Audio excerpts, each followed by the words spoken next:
Terminator movie எல்லாரும் பார்த்துருப்பீங்க. நம்ம அர்னால்டோட ஒன் ஆஃப் த பெஸ்ட் மூவினாலே டெர்மினேட்டர் தான் சொல்லுவாங்க. அந்த அளவுக்கு சூப்பராகவே இருக்கும்.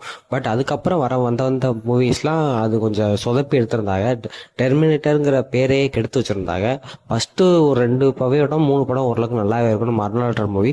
அதுக்கப்புறம் லேட்டஸ்டான மூவி எல்லாமே ஓரளவுக்கு சொதப்பி தான் வச்சிருந்தாங்க. இப்போதைக்கு டெர்மினேட்டர் மூவியை மொத்தமாக ரீபூட் பண்ண போகிறோம் அப்படிங்கிற மாதிரி சொல்லியிருக்காங்க. அது ஒரு நல்ல விஷயம் தான். ஏன்னா எத்தனையோ படங்கள் வந்தாலும் எந்த படமே நம்ம அர்னால்ட் நடித்த அளவுக்கு வரல.